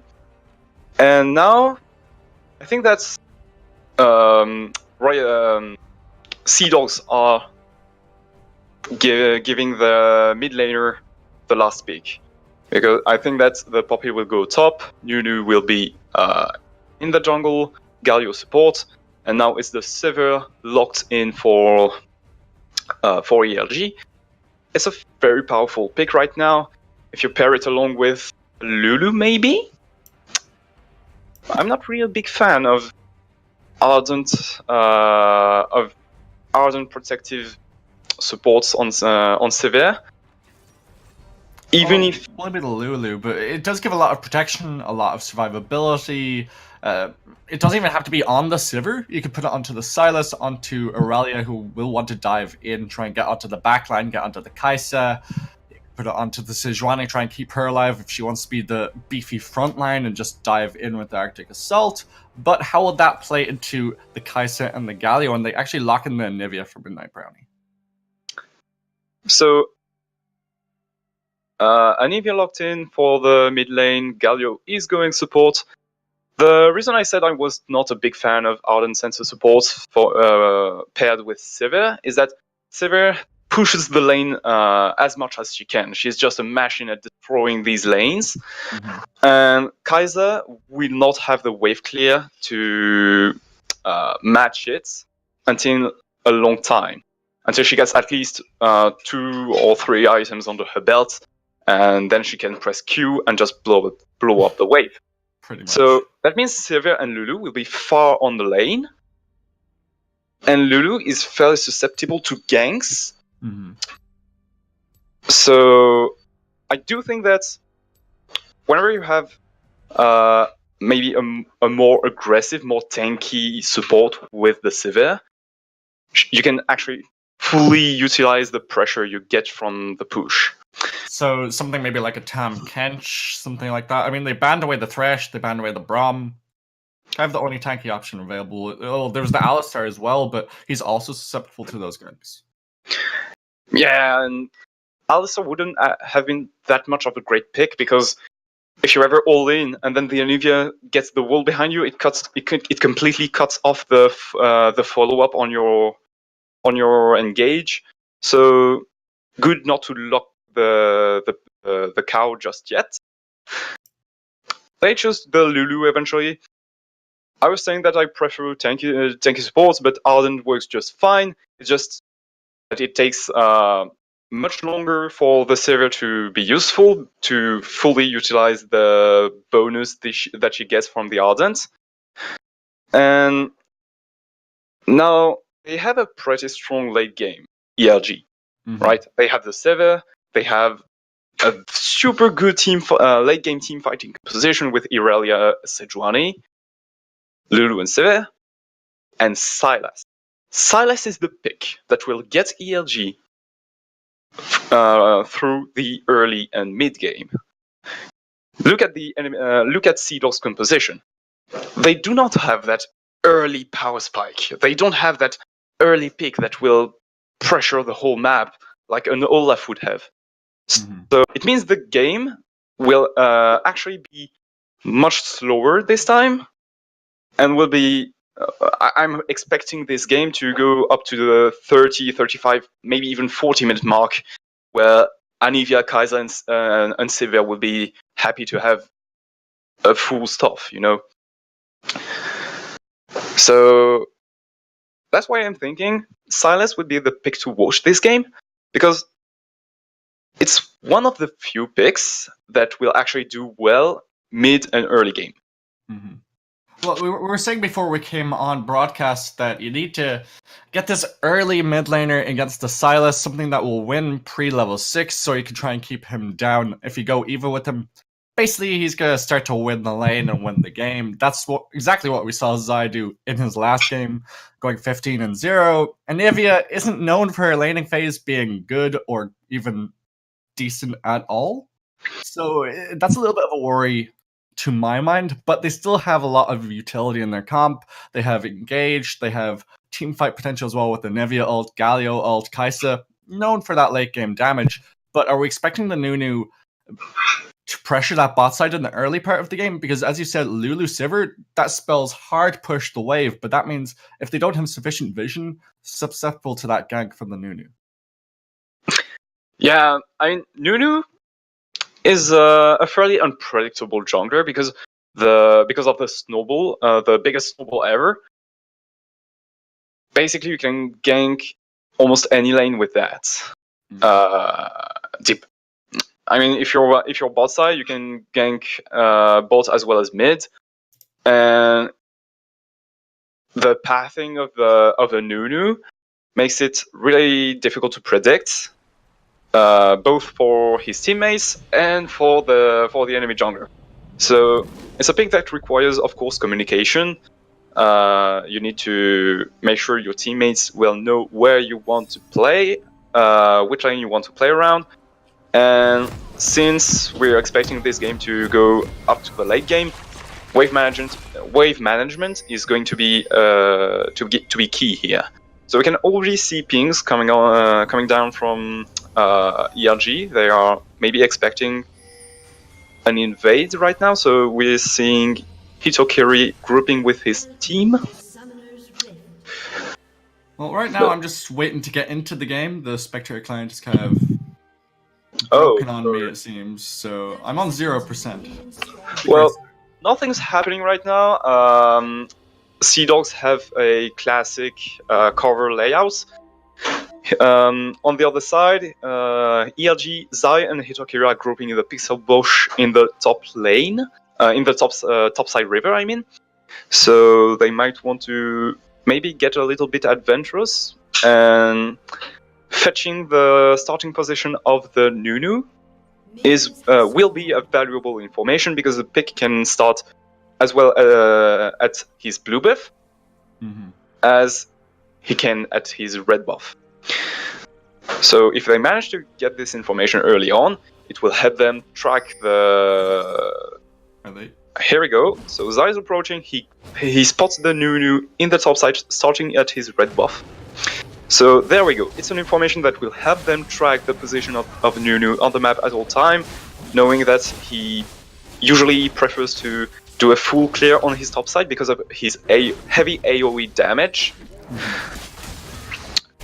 So, as we can see, Nunu get his red buff as to his Krugs. So he's likely going to do a Krugs into Scuttler path.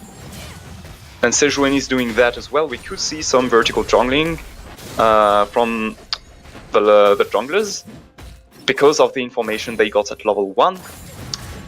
Bit of trading in the top lane. Irelia is getting low. Fortunately for her, she has the corrupting pot to heal back up. That's actually a lot of damage coming down into the top lane. Force the flash from Poppy. First blood comes through already. 2 minutes in. They're trading a lot of damage in this bot side. Philistort taking a lot of health bar damage, but Sejuani is around, sniffing for something, won't find anything. And welcome back, Doxil. I mean, I was ready to do the whole job right there, but you came just back in time to get the early action right there. Yeah, it was kind of just like, yeah, okay, we're gonna let you just see the first blood, make sure that it's there. But sometimes I do miss the first blood just because of the spectator time. But this Aurelia is working out quite well, even though she's taking a lot of damage in this top side. She's putting the hurt down herself as well, forcing Tenente underneath this tower. Yeah, and I don't know if you've noticed quite yet, but ELG are doing a very good job at keeping track of where Nunu is. If you look at the pings, they are suspecting him of being in their topside jungle right now. So it's strange that Hitokiri is not backing up. They had a ward in the pixel bush in the river, so they knew that he was doing the scuttler. They knew that he grabbed it, and because of that, Sejuani is currently taking the whole Nunu bot side jungle right now. So vertical jungling, it means that ELG's lane. It means that ELG's lane can fully push without fearing a They're gonna gank. go in at this bottom side, gets the taunt down, but Sejuani's on the backside here. Mammal might be the target. That's a flash forward. Can they pick up the kill? Flash in by Solite. Will pick up the kill for himself. Pick up the support as well. Lulu taking a double. That's hashtag worth. Yeah, that's worth it. Maybe. You blow 3 summoners from the enemy team. You blow 4 for yourself. You get 2 kills, 2 assists, and an assist on your jungler. So it's not too bad, but in the middle lane, it's all action this game. Zai has to flash away. That's MPPT flashing in as well. The wall will block him off for the time being. He's minion blocked as well. Can he get away?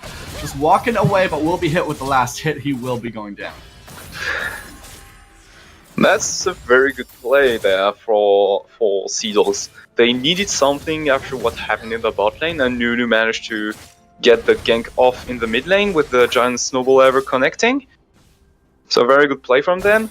Silas also lost his flash, so that means the gank could be a rinse and repeat. But yeah, so back to the bot, to what happened bots. What really bothers me is that all 4 bot laners, all 2 bot laners blow their 2 summon spells. They don't have that much mobility, and they tend to full push the wave as often as possible. So that means Nunu is likely to be playing in the top side of the map. Sejuani is still boss right now, but she's about to recall because she's just finished her full clear. She's going in the tri-bush, maybe looking for an opportunity in the bot lane, getting spots in the bio ward. She's in the dragon pit right now to both junglers. Collapse. Zai will be making his way over just to get pressure around this Rift Skull, get a bit of vision down there around this Mountain Drake, and even just for good measure, Solite roamed over as well to make sure there wasn't a collapse from MPPT or the mid lane. Yeah, so Muppet just coming back bot, he really wants to use the advantage they got from the summon spells being blown.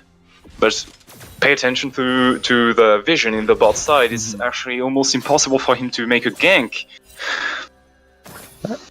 Vision control in games where you are going for the late game is super important, of course, because that's how you control the game. That's how you slow down the game. If you have the vision, you can calculate every move, you can deter the enemy from making moves. That's why there is the Korean hold-ons. Gets the taunt down, in comes the giant snowball. Will it connect onto anyone? Will connect onto minion instead. Solite gonna try and walk away. He will be able to get away. Flash still on Philostor. Didn't want to go for the extra flash play. Didn't want to blow it and not get a kill.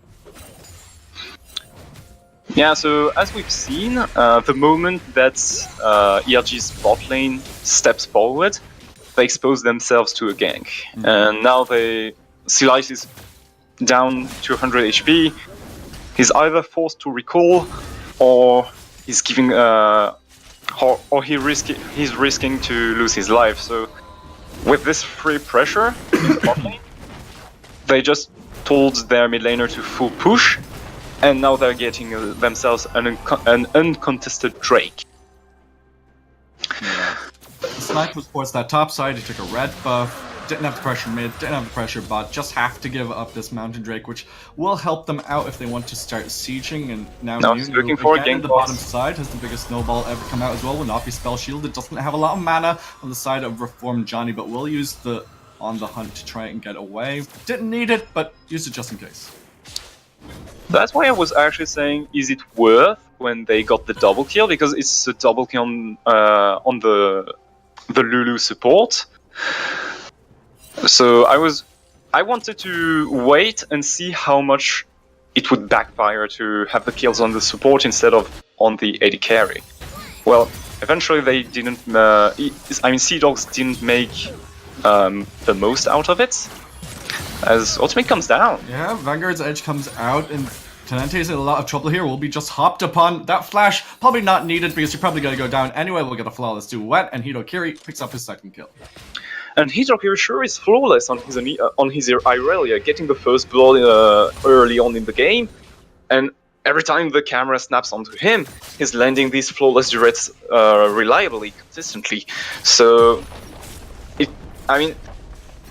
just from looking him play, just from looking at his plays, you can see that Irelia really is a pick of confidence, a comfort pick for him.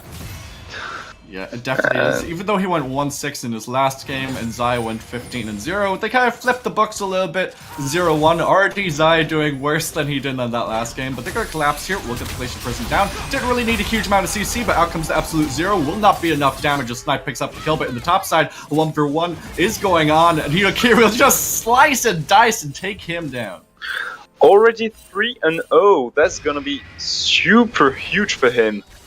Let's see how early he can get the Trinity Force there, and hopefully win the game through the top side, before his AD carry does it through the bot side. Well, he will be able to back and pick up that Phage or the Sheen, depending on how he wants to prioritize, because he has 1800 gold at this point, and that's a lot of poke damage from this one. Looks like he's going for the Phage first. Yeah. On top of the 3 kills, you can mention as well, he has 30 CS over Tenente Monito. So it really is a huge gold lead, 2k gold lead at 10 minutes, just from the top lane. And on the rest of the map, ERG also have a 2k gold lead. Wait, no, 1k gold lead as well. Mm-hmm. No, 2k. I doesn't know how to count. Doesn't matter. I skip school. You don't need to do maths if you're watching League of Legends. Well, you do actually. You have to count with damages. we need to preface this game with the fact that ELG were coming into this game as the hot favorites. They're coming in 5-4 to the 4-5 of Seadogs. They're coming in off of a win, where Zai just put in a phenomenal performance and was helped all around by his team, even if the KDAs don't necessarily reflect the amount of help that he was actually given. So 6-1, it's kind of what we expected, 3,500 gold in favor of ELG, but Seadogs, they have a late game sort of team composition with the Nivea and the Kaisa. Are they all out of this game already with that 3,000 deficit? I wouldn't say so. They still have the Anivia win condition to rely on too, because if you take a look at ELG's composition, there is one problem. How are you going to open the base? Yeah, get Baron, hope and pray. You have Reformed Johnny for the wave clear, the wave push with the Lulu as well. You have a little bit of range with that, but I see what you're saying. They don't have a reliable way of really sieging in, especially with the amount of wave clear coming out from the side of Seadogs. Yeah, Seadogs, they have an Anivia, so it's the kind of pick that makes it so hard to breach through these tier 3 towers and going all in the bot lane, but bottom side, they're gonna use 2 ultimates, not get anything, we'll pick up the tower instead, just get those plates, make sure that they can get that extra gold in their back pocket.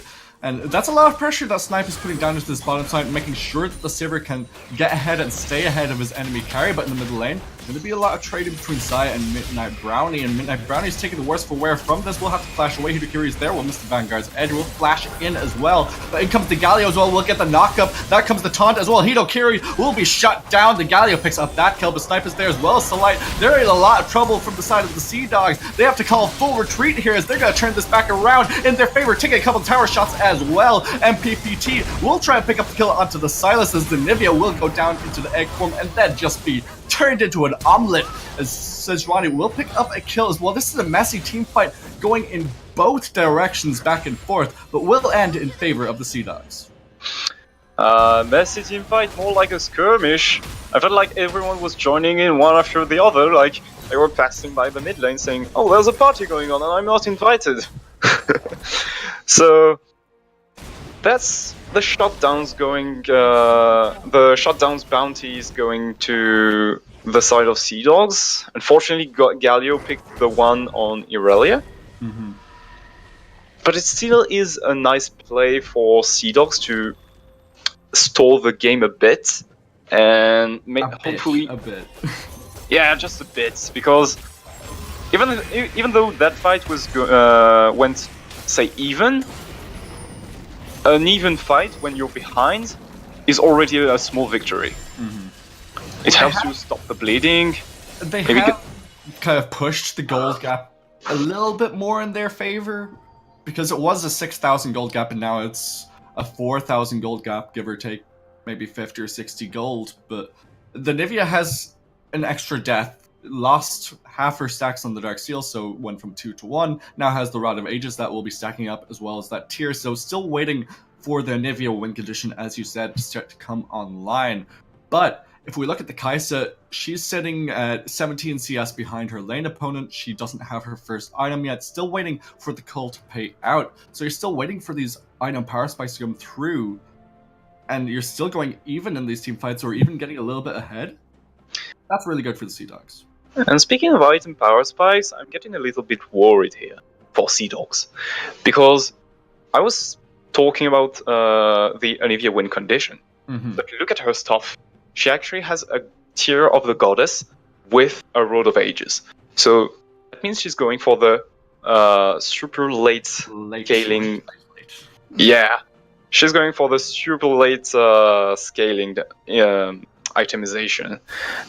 This kind of itemization doesn't get online until, say, 40 minutes into the game, because you lose so much gold on delayed power and not on actual power that can hold on.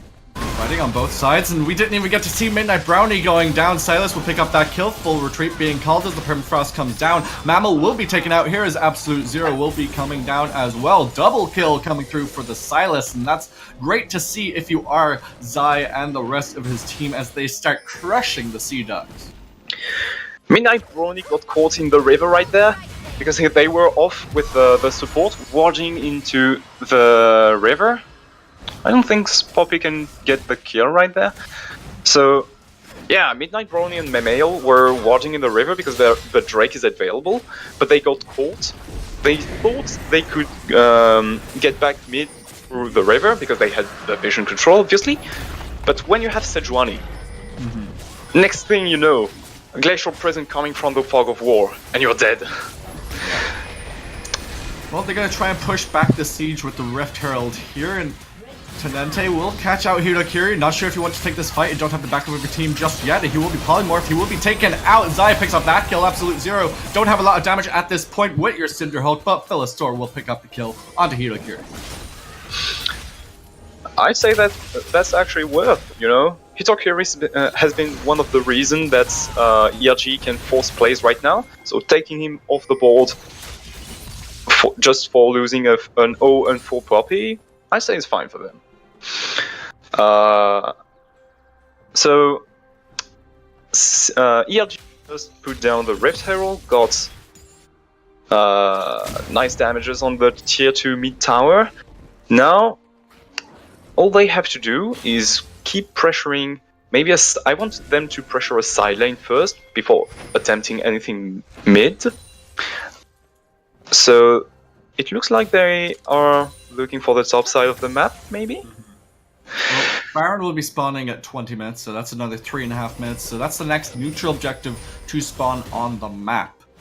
So that's, I think, why they're thinking for sending Philostor towards that top side. He's going to back off, though, and it's also being matched by the side of Elo Left Gaming.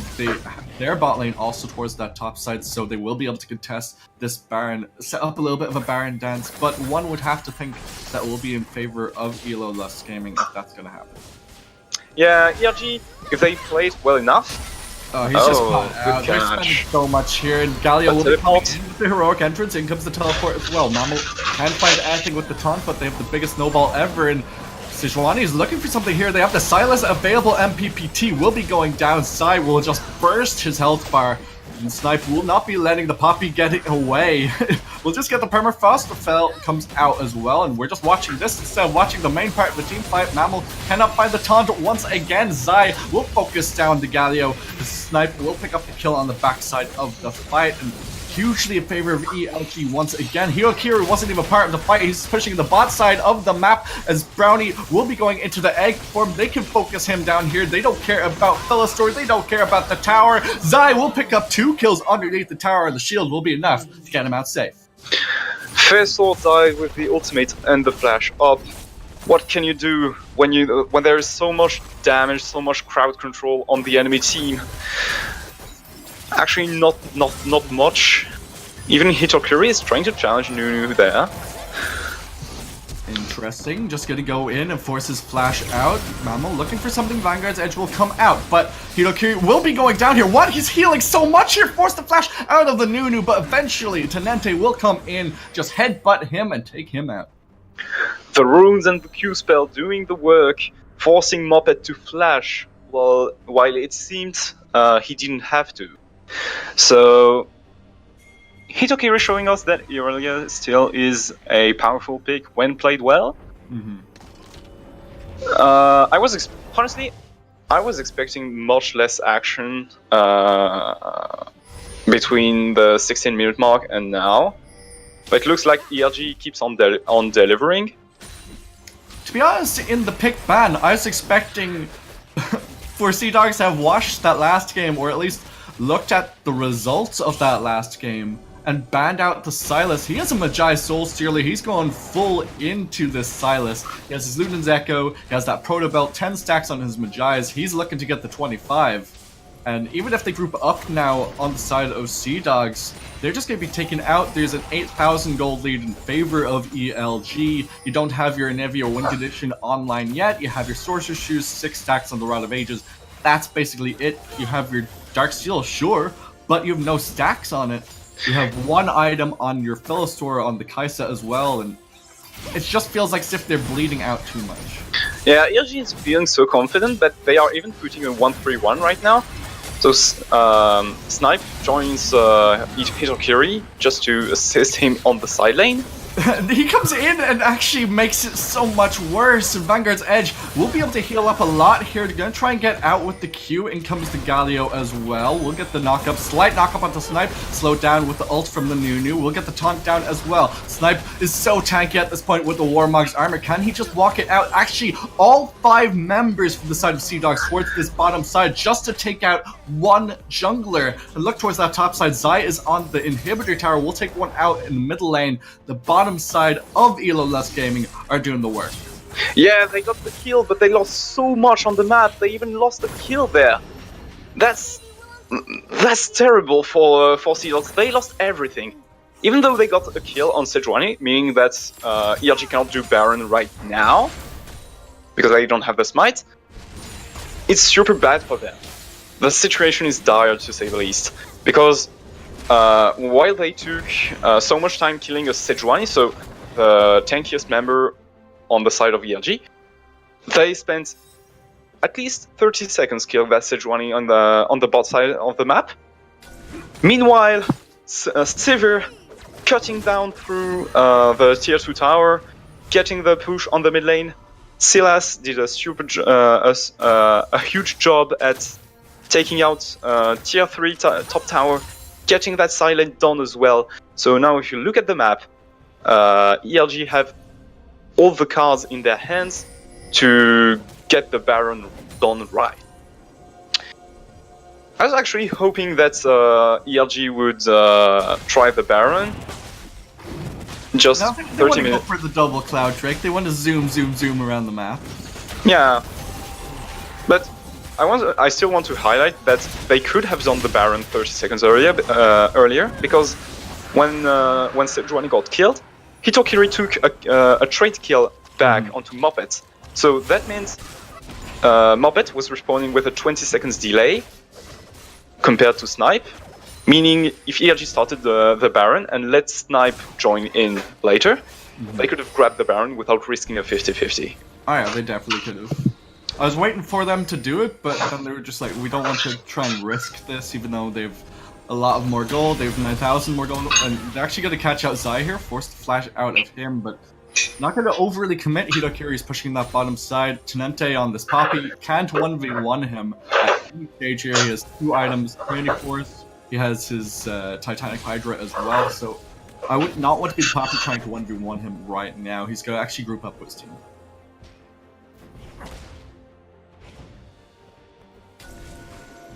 So we'll just have to wait and see what they want to do. They want to kind of dance around this Baron, make sure that ELG can't just take this sneakily. They will be hovering around it, and they will be able to catch it out onto this Nunu as well. Once he's gone, it's a free Baron. They cannot try and steal this away really realistically. They could try it with the Winds of War. They could try it with Q or W from Philostar on this Kaisa, and it looks like Mammal might try and do something with his Winds of War, but Zai is just going to go on top of him, get the slowdown, get the hook as well. Just try and pressure him away from this Baron. Yeah, without the Smite or non-steal Spellbook, it's gonna be an easy Baron for ELG, but they have to take care. There is still a Kaisa that can dive in, get a lot of backline threat pressure. Hitokiri fights in there. The Baron, in comes the Galio ultimate as well, but he will be going into the taunt instead. Snipe will pick up the kill onto the Kaisa, and they're looking for more here. Will be slowed down by the Glacial Storm. We'll get the stun though. Stun into the wall as well. Gonna chain this CC. Looking for a taunt again. We'll get the flash. It's onto 2, but Mammal doesn't have a lot of health right now. Zai, the god in the backside. Snipe picks up 2. That's a double kill. Seadogs are just being torn through. Triple kill coming through for Snipe as they explode the health bars of Seadogs. Only Moppet that's available to try and contest this push. They have Baron Apparent minions. They have the inhib taken down just in a couple of seconds. You'd think they're going to end the game here.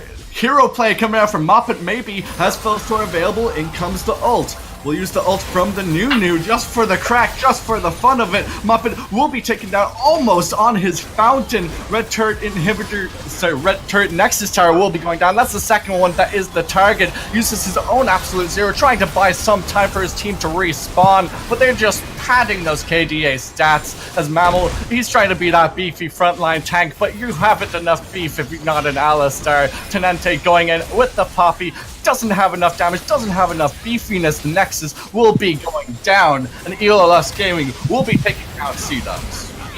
And that's a 2-0 week for a very pumped up ELG roster. This is gonna be such a confident boost, such a breath of air in the rankings. ELG are now fully launched in the playoff race with that, and it's likely gonna give them so much space to actually release some pressure first of all, because they just beat CBA. They widened the gap with the next team behind them in the rankings. So they are finding themselves in a fairly good spot right after this week. Yeah, going into week 6, they will be finding themselves in the sole possession of the 6th place in the tournament so far. It has Team Alpha CBA above them, tied for 4th, but they did, as you say, beat CBA earlier on, so maybe there isn't this huge gap that we see between the teams. Maybe it's not actually there. It's only 2 wins between them and Laogan, Ma, Glorious Gaming, and Royal Reapers, who are all tied for 1st. Also, if Zai manages to repeat the same kind of performance he has on Sylas on other champions, you can only dream of how far ELG can go. Because Snipe, for those of you who don't know, but you should by now, is was formerly named Quicksilver. And Quicksilver was a big name of the qualifiers. Mm-hmm. So ELG have a very strong mid-jungle duo, and even though they have struggled in the early season, if they keep playing as we saw them playing today, it's going to be fairly good. Going to be formidable, to say Yeah. the least. And if you're watching this, it's a VOD for any of you teams out there that will be going up against ELO Lust Gaming. Maybe consider banning Zai's Silas or banning Snipe Sejuani. Seems to have great synergy, as you saw there. They had that earlier on as well. They actually had a pretty similar comp this game to the one they had earlier on against CBA, where they had Idokiri on the Aurelia, Snipe obviously on the Sejuani, and Zai on his 15-0 Silas. So they're doing pretty well with this team comp. Might want to try and change that up a little bit if you're going against them. And also, just before we conclude with the MVP of the game, I don't know if you've noticed, but Reform Joni has a perfect KDA on this game. He does, but look at those 13 assists. Yeah, 13 assists. Well, but what can you do when you have Severe? The game only lasts for 24 minutes. Your support gets the double kill early, so... True. Yeah. And you've 8-2 Sejuani and 8-2 Silas as well. So Report Sejuani. All the kills being KS'd by the stealing all the kills. Just report them. So, eventually, who is your MVP of the game?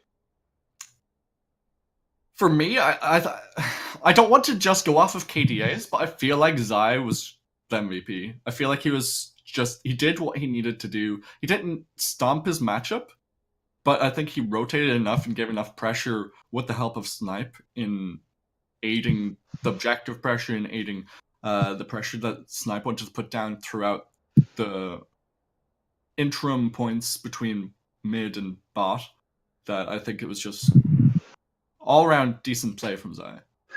And to me, the MVP was Hitokiri. Because I mean, yeah, he did really well. Like, you have to say he did really well into the Poppy. But I just don't feel like he had the biggest impact on the game. Personally, I feel like Zai and Snipe were tied MVP. Not just because they both went 8-2, but because with their synergy and with the amount of pressure that they're able to put down. Well, I'm going to sit on Hitokiri, and here's why. Because I'm going to do that quickly before we hang off. By the way, let us know in the chat, type down who was your MVP of the game. So to me, it was Hitokiri because he got so much pressure early. It allowed the Sejuani to play on the bot side all the time and to buy so much security for the bot lane, so they could play the game the way they wanted without worrying even once about the top side. About the top lane, and also he did such a huge work on the side lanes, setting up the 1-3-1s, allowing ELG to grab these neutral objectives. So yeah, MVP to you, Hitokiri. All right, I think we'll just agree to disagree here. I think that everyone basically on that team deserves some acknowledgement of some sort. I think Reform Johnny and Salite, they did really well on that bottom side to get the pressure pushed in, make sure that Snipe doesn't have to put too much pressure in that bottom side so he can get Zai ahead. Hitokiri obviously won the one-on-one in the top side. So I think everyone just did their job in that game and just played as a team really well. And if they continue to do that, then I think that they will secure themselves a playoff spot and could even be contenders for those top spots. So that will be it from us, unfortunately, for this week, as it is a Wednesday. We'll be back on Tuesday for more SQ1 action. I am Dara Darkson and joining me was Luca Sherlock Davari. Thank you very much for watching, guys. We'll see you next week.